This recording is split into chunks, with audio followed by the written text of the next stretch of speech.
السلام علیکم ورحمۃ اللہ وبرکاتہ۔ الحمد للہ وحدہ والصلاة والسلام علی من لا نبی بعدہ۔ اللہم صلی علی سیدنا محمد وعلی آل سیدنا محمد وبارک وسلم۔ سیرت خاتم النبیین صلی اللہ علیہ وسلم کا پہلا سبق۔ اللہ تبارک و تعالیٰ نے اپنے آخری نبی اور رسول حضرت محمد مصطفیٰ صلی اللہ علیہ وسلم کے پیدائش سے پہلے چند ایسے واقعات ظاہر فرمائے جو آپ صلی اللہ علیہ وسلم کے نبی ہونے پر اور اللہ کے نبی صلی اللہ علیہ وسلم کے رسول ہونے پر اس بات کرنے والے تھے، یعنی ثابت کرنے والے تھے اور تصدیق کرنے والے تھے۔ تو ایسے واقعات کو ارہاسات کہا جاتا ہے۔ ارہاس کہتے ہیں بنیاد کو، یعنی چونکہ واقعات اللہ کے نبی صلی اللہ علیہ وسلم کی نبوت کے مقدمات بنے، اس لیے انہیں ارہاسات کہا جاتا ہے۔ بہت سارے واقعات ہیں اللہ کے نبی صلی اللہ علیہ وسلم کی پیدائش سے پہلے، لیکن ایک مشہور واقعہ ہے، اس سے شروع کرتا ہوں، جسے ہم کہتے ہیں اصحاب فیل، یعنی ہاتھی والے، جو سورہ پارہ عم میں ایک سورہ ہے، سورۃ الفیل، الم تر کیف فعل ربک باصحاب الفیل، جس میں اللہ نے اس کا تذکرہ کیا ہے۔ انشاءاللہ اس پورے قصے کو میں آپ کے سامنے ایک موٹی زبان میں رکھنے کی کوشش کروں گا، بغور سماعت فرمائیں۔ اللہ کے نبی صلی اللہ علیہ وسلم کے پیدا ہونے سے 50 یا 50 پر 5 دن پہلے غالباً یہ واقعہ پیش آیا ہاتھی والوں کا۔ حبشہ کا بادشاہ تھا، اس نے ابرہہ نامی ایک آدمی کو یمن کا حاکم بنایا۔ تو اس ابرہہ نے یمن کے دارالحکومت صنعاء، دارالحکومت یعنی جسے ہم کیپٹل سٹی کہتے ہیں، تو یمن کے دارالحکومت صنعاء میں اس نے ایک کلیسا یعنی چرچ بنوایا ابرہہ نے۔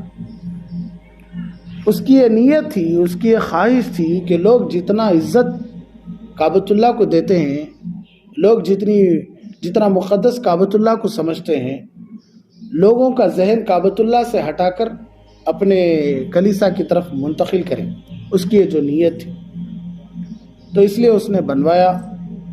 لیکن اللہ کی شان، اسے جو عزت ملنا تھا، اسے اس کے کلیسا کو، اس کے جو چرچ کو جو عزت ملنی تھی، جو اپنے کلیسا کو مقدس بنانا چاہتا تھا، وہ حاصل نہ ہوا۔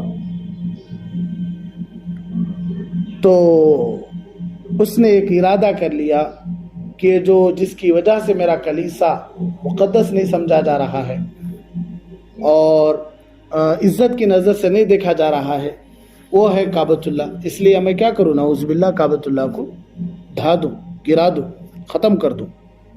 تو 570 میں ابرہہ نے، آج 2022 ہے، تو 570 عیسوی میں ابرہہ نے سینکڑوں ہاتھیوں کا لشکر لے کر کعبۃ اللہ پر حملہ کے ارادے سے نکلا۔ اور ایک بات یہاں سمجھ لیجئے کہ یہ مذہبی جنون نہیں تھا کہ وہ کرسچین تھا، وہ چرچ بنوایا تھا، عیسائی تھا، اس کا یہ مذہبی جنون نہیں تھا، بلکہ اس وقت عرب کے پاس بحری گزرگاہیں تھیں، یعنی جسے ہم کہتے ہیں کہ جہاں جہاز وغیرہ آ کر کھڑے ہوتے ہیں، باہر ملکوں سے جہاز کے ذریعے، کشتیوں کے ذریعے، بڑے بڑے جہازوں کے ذریعے مال آتا ہے۔ ایسی جو طاقت تھی وہ عرب کے پاس تھی۔ تو یہ تو ایک بہانہ تھا، مذہبی جنون کا ایک بہانہ تھا، لیکن اصل اس کی جو پوری خواہش تھی وہ بحیرہ احمر کی بحری گزرگاہیں تھی، اسے حاصل کرنا چاہتا تھا۔ اس لیے کہ اس زمانے میں اسلام سے پہلے عرب کے پاس یہ چیز تھی، اس لیے عرب بڑے مقدس سمجھے جاتے تھے۔ تو ابرہہ کی یہ کوشش تھی کہ کسی نہ کسی طریقے سے وہ جو بحری گزرگاہیں وہ میرے قبضے میں آ جائے۔ تب وہ اس نیت سے نکلا تو پورے عرب میں یہ بات پھیل گئی کہ ابرہہ آنے والا ہے لشکر لے کر۔ تو چند لوگ عرب یمن میں آباد تھے، تو وہاں کے لوگوں کو ذو نفر، ایک آدمی جو عرب کا تھا، اس نے سب کو جمع کر یمن ہی میں اس کے ساتھ مقابلہ کیا، لیکن اللہ کو کچھ اور منظور تھا تو اس کی وہاں ہار ہو گئی۔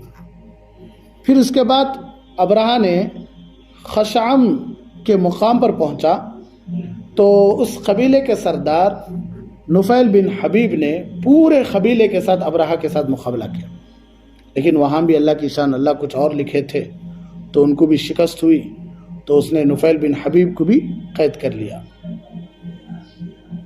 تو بس یہاں تک بات ہے۔ اللہ انشاءاللہ زندگی رکھے، باقی رکھے تو انشاءاللہ کل بھی بات ہوگی انشاءاللہ۔ اللہ رب العزت سے دعا کریں اللہ ہمارے اس اسباق کو قبول فرمائے اور دن دگنی رات چگنی ترقیات سے مالا مال فرمائے، آمین۔ وآخر دعوانا الحمدللہ رب العالمین۔